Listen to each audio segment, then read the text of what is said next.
Hiya, it's a while since I've given you an update of the container garden, and I just want to give you a quick tour so you can see how it's doing and before more things die with the cold weather.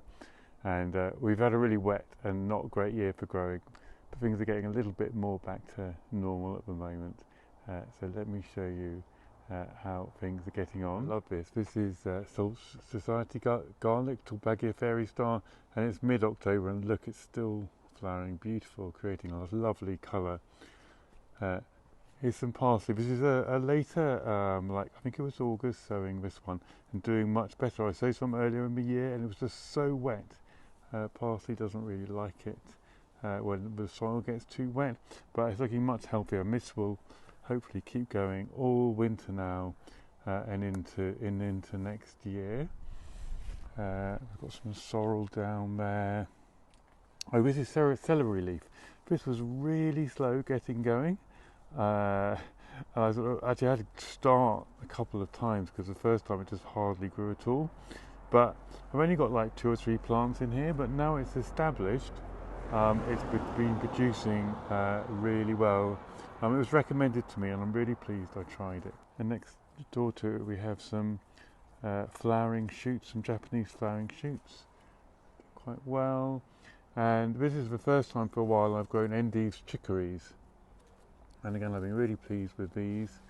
And look at the colours of these leaves here, aren't they so beautiful? But they are quite bitter.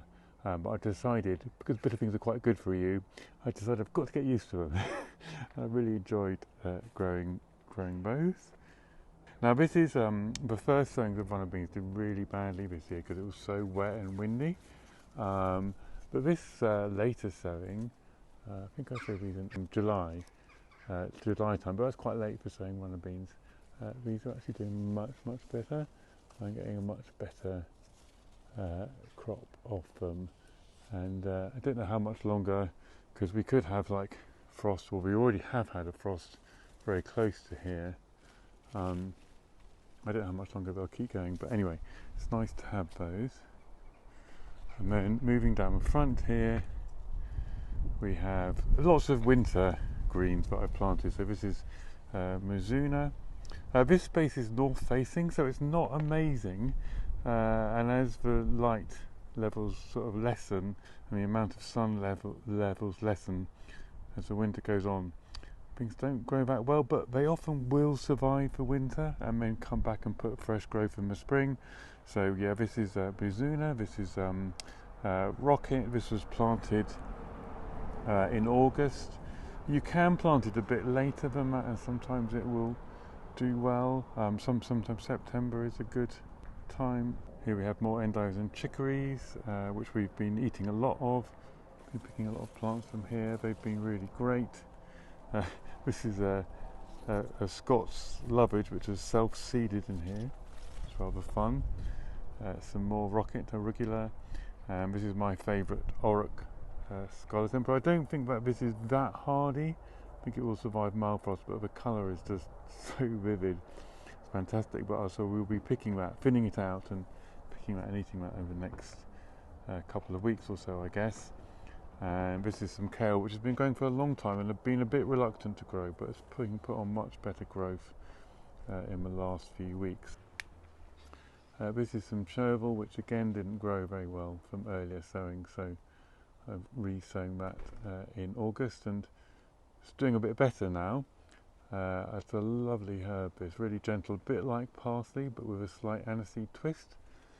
And next to that, some tatsoi, which is another Asian leaf, a bit like pak choi, and that needs thinning out now to give it a bit more space to grow. Behind that there are some lettuces. This is ruffled sole, looking very ruffled now, actually pretty dead unfortunately. I think it's obviously quite, lettuces vary, some of them are quite hardy and will survive, you know, light frosts. This one obviously isn't very hardy because we haven't really had a hard frost here at all, but that looks sadly a bit dead to me. And this is my ongoing experiment with growing spring onions or scallions in pots. These were sown, I think these ones were sown like early September, and I think that might be a bit late. I think ideally they need to be sown in like sort of mid-August in order to give them time to properly mature, but they can still be eaten at this size. Actually, they're really tasty, and I will be thinning them out and growing them. But I think, as I say, so it is possible to sow them in early September, and you will get, these will continue to grow a bit bigger. But I think really to get them to last through the winter, they probably need to be sown a bit earlier on. This is some fenugreek meti, just grown from spice packs. This really is one of the easiest things to grow, and if you like fenugreek meti, it's a great one.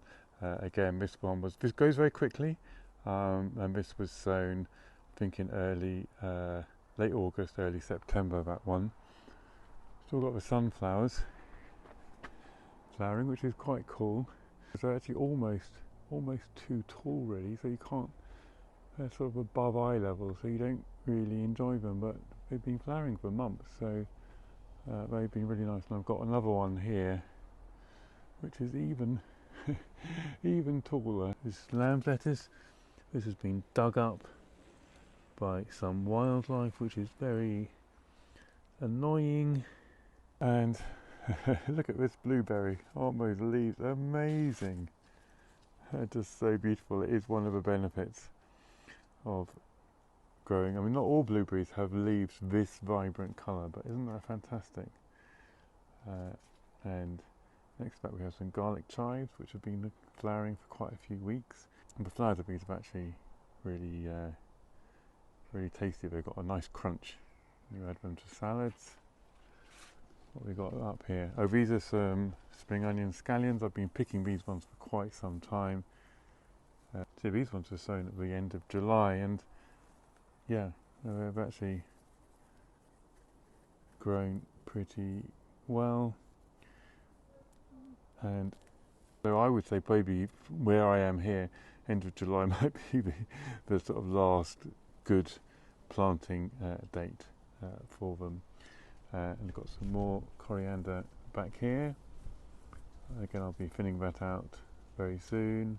And this is land cress, which also needs thinning out.